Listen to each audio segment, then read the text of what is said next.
longer. You were talking earlier about how, it really is kind of a shoot in that, if you're the champ and you're drawing money, you get paid more.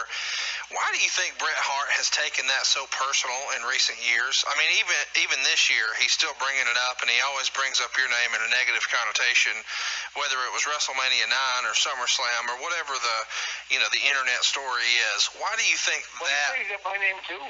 It's his fault. It's Hunter, Sean, everybody. I don't know what the deal is. I'm not exactly sure what he's saying. I mean, I've heard so much stuff. I just heard one general interview where he mentioned that, I wasn't his favorite person or called me, just some derogatory names, but I don't know. I've heard stuff that, I heard he said I was erasing his name in the book and single-handedly ruined his career, just all kind of insane stuff, I was really looking forward to working with him when he came to WCW, but he just fall off that bike and had a stroke or something, and there was some kind of limitation.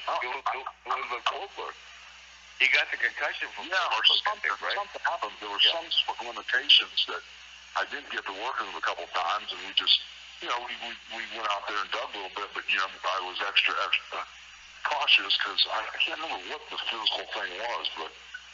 he was working with a concussion during the time, but that was before the bike, but he did have a concussion.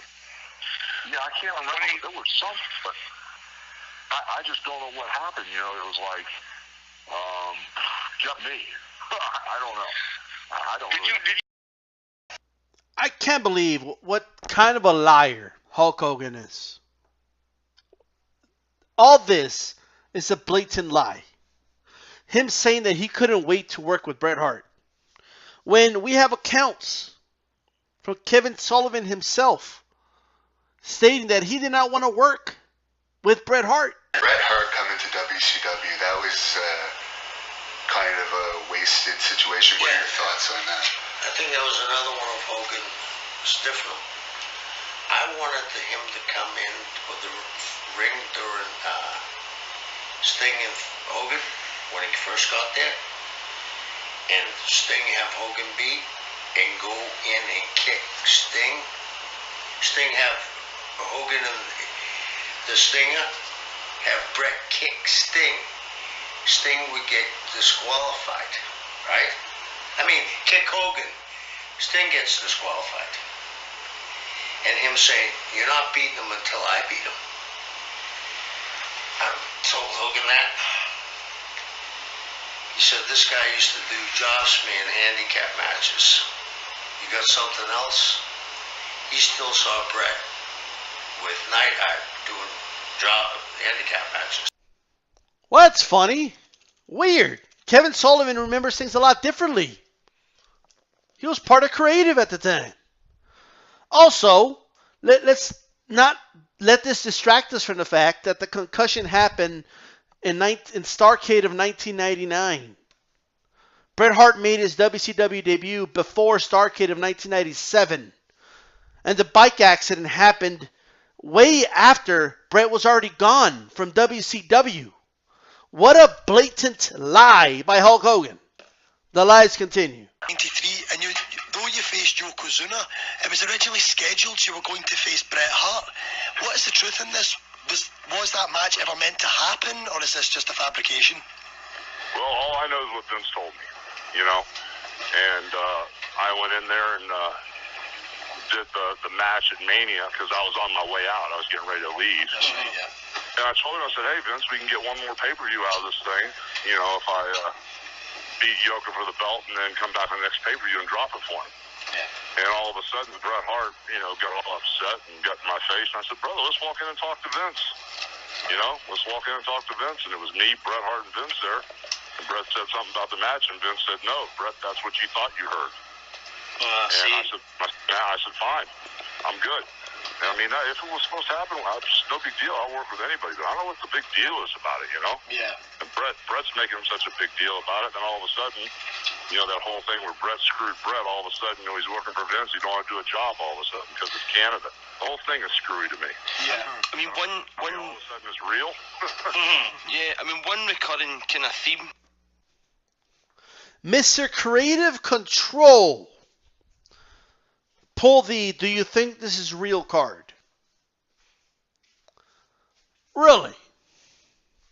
Hulk Hogan, Mr. That Doesn't Work For Me brother, is pulling the Do You Think This Is Real card. Really? Mr. No, I won't put that guy over. No, I'm not going to put that guy over. No, I'm not going to put that guy over. Mr. I have a say on who beats me and who doesn't beat me. Mr. I'm going to kick out at 3 when the Ultimate Warrior is supposed to beat me clean. Mr. I'm going to botch the finish of Starrcade 1997 because I don't want to lose clean to Sting. In fact, I want to get all the offense and make it seem like I got screwed instead. That guy pull the Do You Think This Is Real card.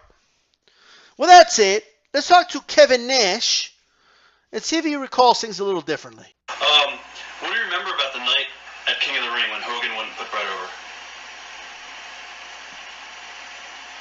It was like the first time I really witnessed like that whole, that sabada that era of guys did. It was just, that doesn't work for me, brother. It doesn't work for me, brother. But, at that point, we knew the rumor was he was leaving. And he wouldn't do business, which was hurting our business. Right.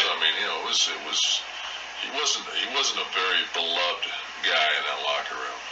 Hogan wasn't, and Bret was our guy, and Bret was staying. So our alliance was to Bret. Let's also hear from Meltzer here, Dave Meltzer, who's been covering wrestling since I think like the 80s, right? And remembers things a lot differently than Hulk Hogan. And even goes as far as to say that there's interviews of Hulk Hogan saying that him putting over Bret Hart was dumb and that he was just not for it. Which was that the plan was that Hogan was going to lose the title to Bret Hart at SummerSlam that year. And they pitched that idea to Hogan, and Hogan said, "What are you talking about? Are you kidding? Fuck this place. Fuck this place." And he gave his notice. Yeah. And he said, I'll lose the title to Yokozuna. I'm not losing to a midget. And he left. A midget, everybody. Yeah. Well, in those days, that's the deal. The guy was too small. And Hogan was just so bitter about that. Because, Vince's idea was that Bret was going to be the top guy. And he wanted Hogan to be in the Bruno role. But Bruno never lost directly to the champion. His father always made sure that there was the buffer guy, when Bruno lost to Pedro, when Bruno lost to Ivan Koloff, and then Koloff lost to Morales like a couple weeks later, or Bruno lost to Superstar Graham, and Superstar Graham, that was actually several months later, lost to Bob Backlund, but there was never the direct thing. But Vince thought that Bret needed the win over Hogan, so he wanted Hogan to do it, and Hogan was absolutely not going to do it, which ended up being, led to a lot of bitterness between Bret Hart and Hogan, from the Bret Hart side for years, because Hogan wouldn't do it, and Hogan very publicly did interviews where he talked about how completely ridiculous the whole idea was. It's funny how Hulk Hogan acts all innocent, and he even goes as far as to say, hey, it's Vince's call. Vince is the boss. I did whatever Vince said.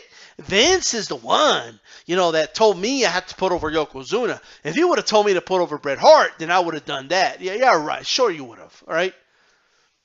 There are accounts of Hulk Hogan, giving interviews, where he was upset that he was even, the idea of him putting over Bret at SummerSlam was even suggested to him.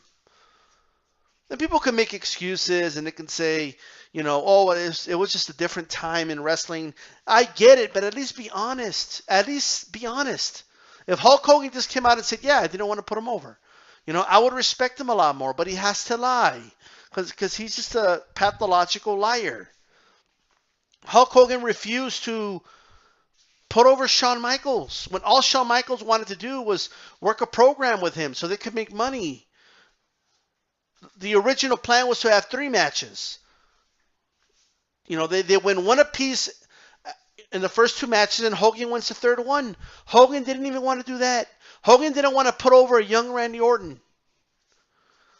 And he used his creative control to do that. And if anybody ever gets a chance, look up his leaked contract that he had with WCW. It was ridiculous. This guy had a lot of control. He had a lot of influence in that locker room, Hogan did. Without a shadow of a doubt. Especially in WCW, even more so. So he comes out and he lies and he says, I always wanted to work with Bret. It's just that Bret, I don't know why he's so mad. You know, he had that concussion. I don't know what he wanted me to do. Over there, I mean, it's, hey, sure, you expect me to believe that Vince McMahon wanted you to put over Yokozuna instead of his next big star, Bret the Hitman Hart, when you were on your way out. You expect me to believe that? Are you shitting me? And as Kevin Nash stated, it hurt business. All right? He refused to pass the torch when it was appropriate to pass the torch. You know, but he wants to lecture Bret Hart about him not wanting to lose in Canada. You don't want to put over Bret Hart, period. You didn't even want to work with him. And by many accounts, you thought he was too below you. Right? And by the way, Hogan suggesting that he had to take it easy on Hart because he had some concussion problem.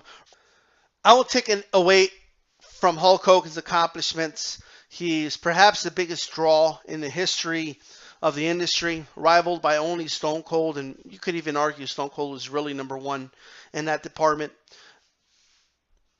But first of all, Hogan suggesting that he had to take it easy on Bret because he had a concussion, he fell off a bike, and whenever I was working with him, you know, we try to make it work, but you know, it was a struggle. Sure, whatever, right? You couldn't lace up Bret Hart's boots, and everybody knows that. All right. Like, I'll give Hogan, yes, he was a bigger draw, but let's not kid ourselves. As far as Bret Hart goes, interviewers keep asking Bret Hart these questions. And when you ask Bret Hart a question, he's going to give you an honest answer. He's going to be very blunt. His answers don't change. He's a very consistent person. So when people ask him, what do you think about Triple H? He's not impressed with Triple H. His answer is not going to change in 2018. It's the same answer that it was all these other years. If you ask him about Shawn Michaels, he'll tell you that he thinks Shawn Michaels was great.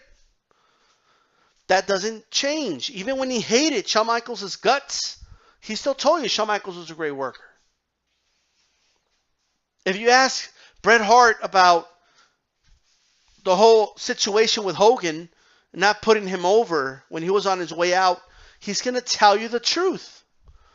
The answer's not going to change. So then people come out that take snippets of these interviews and they're like, oh, Bret, he's still bitter. He can't let go of the fact that Hogan wouldn't put him over. He's just giving you the honest answer. Like, just because he's cool with somebody now doesn't mean, you know, that he's all of a sudden going to change his tune and give you a different opinion about them. To be honest with you, I think the one not taking anything personal is Bret.